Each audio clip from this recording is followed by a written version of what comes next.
Good morning everyone. आज हम पढ़ेंगे ह्यूमस निर्माण के बारे में। बिकॉज लास्ट जो हमारा 2 दिन से टॉपिक चल रहा है वो ह्यूमस के बारे में चल रहा है कि ह्यूमस होता क्या है। फिर जो लास्ट क्लास थी उसमें हम लोगों ने बात की थी कि जो ह्यूमस होती है उसकी फिजिकल एंड केमिकल वो होती है ना प्रॉपर्टीज़, उसकी भौतिक और रासायनिक गुणों के बारे में हमने लास्ट वाली क्लास में पढ़ा था। ठीक है, आज पढ़ेंगे हम ह्यूमस निर्माण यानी ह्यूमस बनता कैसे है।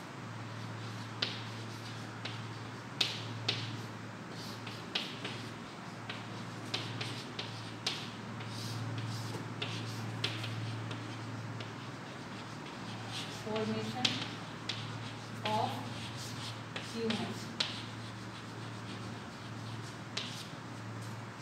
अगर ह्यूमस निर्माण की बात करें तो जैसा कि हमें पता है क्या होता है कि जितने भी जीवाणु पदार्थ होते हैं वो क्या करते हैं, सड़ गलकर सूक्ष्म जीवाणुओं की उपस्थिति में सड़ गलकर क्या करते हैं, एक प्रकार का जटिल पदार्थ बना लेते हैं। क्या बना लेते हैं कि जटिल पदार्थ बना लेते हैं जो कैसा होता है, क्रिस्टलीय होता है प्लस कोलाइडल गुण वाला होता है। कैसा होता है, क्रिस्टलीय और कोलाइडल गुण वाला होता है और उसी को हम लोगों ने ह्यूमस नाम दिया। जो कलर में कैसा होता है, काले भूरे रंग का होता है। यानी जो जीवांश पदार्थ हैं ये क्या करते हैं, सूक्ष्म जीवाणु की उपस्थिति में सारे जो कार्बनिक पदार्थ हैं वो क्या होंगे, संश्लेषित होकर या टूट कर जटिल पदार्थ का निर्माण करेंगे जो क्या होगा, रासायनिक संरचना में क्रिस्टलीय और कोलाइडल गुण वाला होगा और किस रंग का होता है, काले भूरे रंग का होता है। अब अगर ह्यूमस निर्माण की बात करते हैं तो ह्यूमस निर्माण में 3 चक्र चलते हैं, 3 क्रियाएं होती है। पहला होता है लिग्नो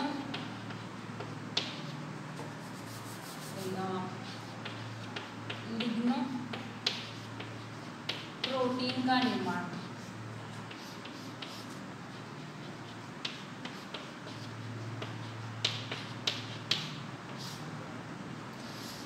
लिग्नोप्रोटीन का निर्माण, ठीक है। ह्यूमस निर्माण में पहली प्रक्रिया है लिग्नोप्रोटीन का निर्माण। तो इसमें क्या होता है कि जो जितने भी जीवांश पदार्थ होते हैं उसमें अपघटन होता है।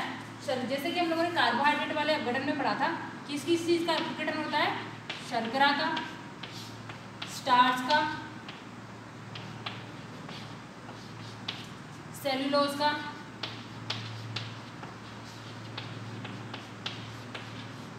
ठीक है, हेमीसेलुलोज का,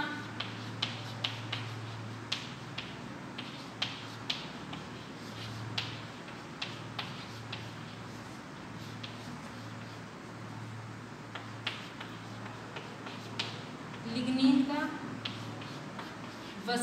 वसा का और प्रोटीन का। इनका क्या होता है, अपघटन होता है। तो अपघटन में कहा था कि जो बाकी जो चीज़ें हैं, शर्करा, स्टार्च, सेलुलोज और हेमीसेलुलोज, इनका तो क्या होता है, आसानी से अपघटन हो जाता है। और अपघटन होने के बाद क्या होता है, जैसे अपघटन होता है, अपघटन होने के बाद इनकी जो मात्रा होती है वो क्या हो जाती है, कम हो जाती है। क्या हो जाती है, कम हो जाती है। यानी ये टूटने के बाद इनकी जो मात्रा में क्या हो जाएगी, कमी हो जाएगी। परंतु लिग्निन, वसा और जो प्रोटीन होते हैं इनकी संरचना जटिल पाई जाती है। इसके कारण ये क्या होंगे, ये अपघटित नहीं होंगे, इसलिए इनकी मात्रा बढ़ जाएगी या इनकी इंक्रीज होना। यानी होगा क्या, लिग्नोप्रोटीन के निर्माण की बात करेंगे तो जब ह्यूमस निर्माण में जितने भी जीवांश पदार्थों का अपघटन होगा, जीवांश पदार्थ इन द सेंस चाहे उसमें शर्करा, स्टार्च, सेलुलोज और हेमीसेलुलोज का अपघटन होगा, तो अपघटन होने से क्या होगा, इनकी मात्रा में कमी हो जाएगी, टूटकर ये क्या हो जाएंगे, कम हो जाएंगे। परंतु क्या होंगे, लिग्निन और वसा और प्रोटीन, इनका क्या होगा, अपघटन नहीं होता। इसके कारण क्या होगा, इनकी मात्रा में बढ़ोतरी हो जाएगी। ठीक है, यहाँ तक क्लियर है। जैसे इनकी मात्रा में बढ़ोतरी होती है, बढ़ने के बाद क्या होता है, मृदा में कार्बन नाइट्रोजन अनुपात पाया जाता है। क्या पाया जाता है, कार्बन नाइट्रोजन अनुपात पाया जाता है। हमने लास्ट वाले उसमें लेक्चर में बात की थी कि जो ह्यूमस होता है उसका कार्बन नाइट्रोजन अनुपात होता है 10:1। कार्बन में ये चीज़ उपस्थित थी और ये भी उपस्थित थी। इनका अपघटन होने के बाद इनकी मात्रा में क्या हो गई, कमी हो गई, परंतु इनकी मात्रा में क्या हो गई, बढ़ोतरी हो गई। जैसे बढ़ोतरी होती है, बढ़ोतरी होने के बाद ये क्या करेंगे, इस नाइट्रोजन के साथ संयुक्त होकर, इस नाइट्रोजन के साथ मिलकर लिग्नोप्रोटीन का निर्माण कर लेंगे।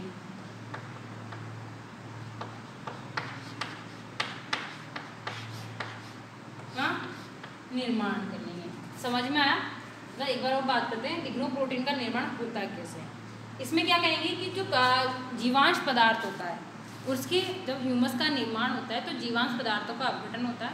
अपघटन में भी शर्करा, स्टार्च, सेलुलोज और हेमिसेलुलोज का ही अपघटन होता है। इनका अपघटन होने के कारण क्या होता है, इनकी मात्रा में कमी हो जाती है, परंतु इसी कार्बनिक पदार्थ में उपस्थित लिग्निन, वसा और प्रोटीन का अपघटन नहीं हो पाता, जिसके कारण इनकी मात्रा में बढ़ोतरी हो जाती है।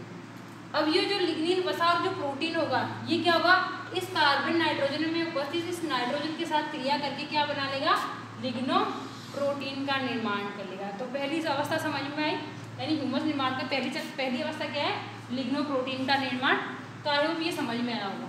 ठीक है, नेक्स्ट हमारी इसमें दूसरी प्रक्रिया है जीवाणुरोधी उत्तकों का निर्माण।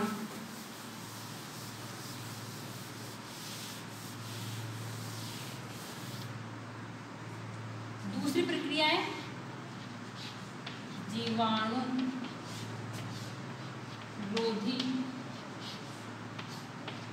उत्तकों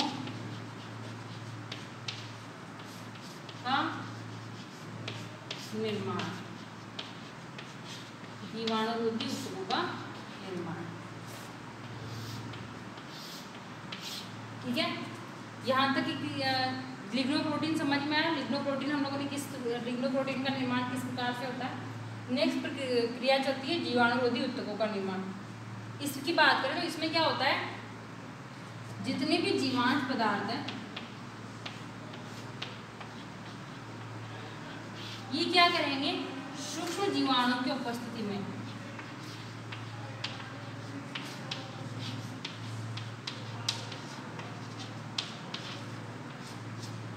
में क्या करेंगे, विभिन्न प्रकार के अम्ल,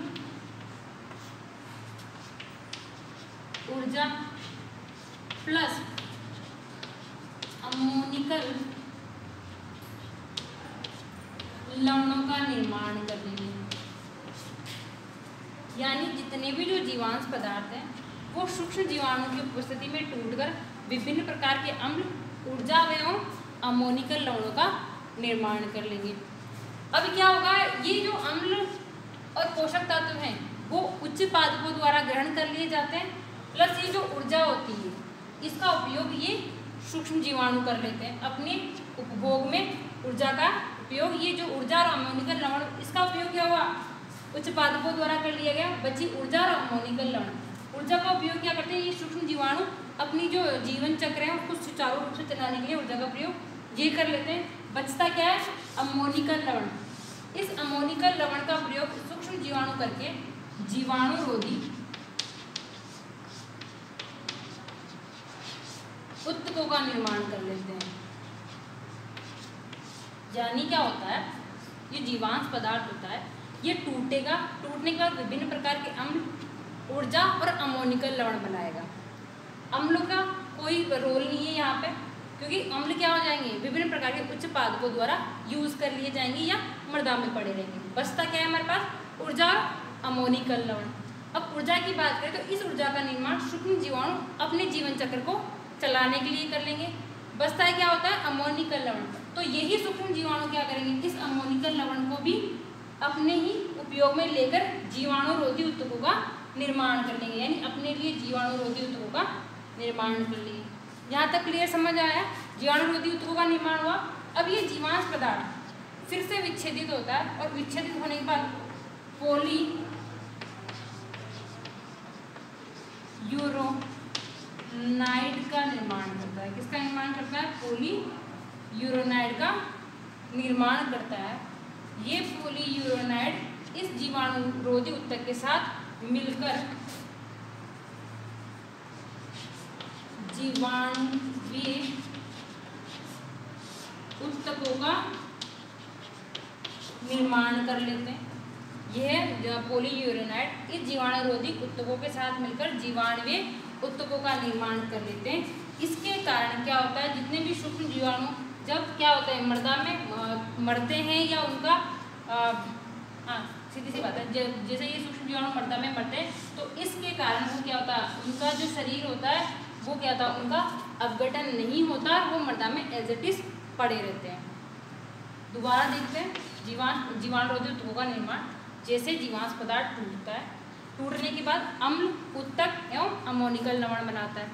अम्ल का अपने हिसाब से देख लेते हैं, मतलब या तो पौधे यूज कर लेंगे या फिर क्या कर लेंगे, सूक्ष्म जो वो मृदा में पड़े रहेंगे। बचता क्या है, ऊर्जा और अमोनिकल लवण। इस ऊर्जा का उपयोग सूक्ष्म जीवाणु कर लेंगे अपने जीवन चक्र को सुचारू रूप से चलाने के लिए। बचता क्या है, अमोनिकल लवण। तो इसी अमोनिकल लवण का उपयोग भी यही सूक्ष्म जीवाणु क्या करेंगे, अपने लिए जीवाणुरोधी ऊतकों का निर्माण करने के लिए प्रयोग कर लेंगे। यहाँ तक क्लियर है। अब जीवाणुरोधी ऊतकों का निर्माण हो गया, फिर इन्होंने क्या किया, इस सूक्ष्म जीवांश पदार्थ को तोड़ा और तोड़ने के बाद अब क्या निकला, इसमें पॉलीयूरेनाइड निकला। क्या निकला, पॉलीयूरेनाइड। ये पॉलीयूरेनाइड क्या करता है, अब मृदा में कोई काम नहीं आ रहा तो ये क्या करेगा, इस जीवाणुरोधी ऊतक के साथ मिल जाएगा और मिलकर जीवाणुवीय ऊतक का बना लेगा, जिसके कारण जो जितने भी सूक्ष्म जीवाणु होते हैं उनके शरीर पे कवच का निर्माण हो जाता है।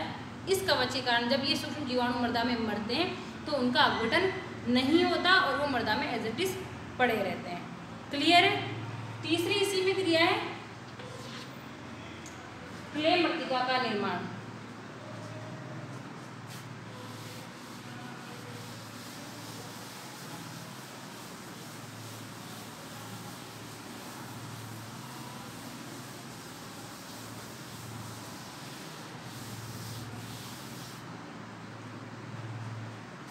तीसरा है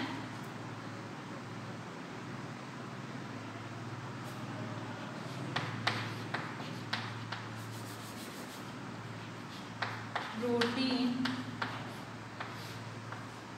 मृतिका संयोजन।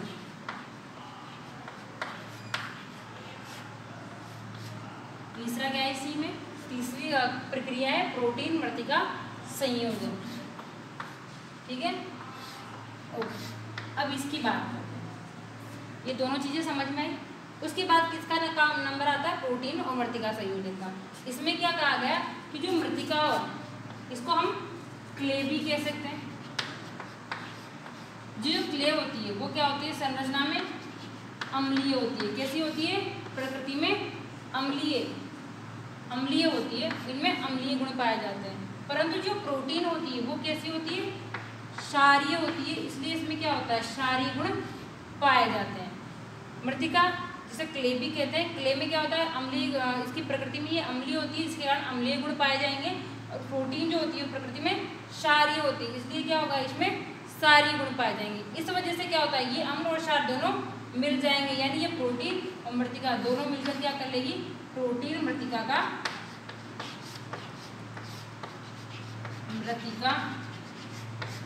संयोजन बना लेगी। यानी ये प्रोटीन और जो क्ले हैं जो अलग अलग थे वो क्या होंगे, आपस में जुड़कर प्रोटीन मृतिका संयोजन का निर्माण कर लेंगे। तो इस तरीके से जैसे ये तीनों चक्र पूरे होते हैं, ये तीनों क्रियाएं होती है, इन तीनों क्रियाओं के पूरे होने के बाद निर्माण होता है ह्यूमस का। ठीक है, इन तीनों क्रियाओं के कंप्लीट होने के बाद किसका निर्माण होता है, ह्यूमस का निर्माण होता है। यानी पहले लिग्नोप्रोटीन बनेगा, फिर जीवाणुरोधी ऊतकों का निर्माण होगा और बाद में ये बचने के बाद क्या बनेगा, प्रोटीन मृतिका संयोजन बनेगा। और बाद में जब ये तीनों क्रियाएं पूरी हो जाएगी, पूरी होने के बाद किसका निर्माण हो जाएगा, ह्यूमस का निर्माण हो जाएगा। तो आई होप आपको ह्यूमस का निर्माण समझ में आ गया। ठीक है, कल हम नई चीज़ स्टार्ट करेंगे, यानी नाइट्रोजन चक्र के बारे में पढ़ेंगे। आज हुआ हमारा ह्यूमस कंप्लीट हो गया। ठीक है, थैंक यू।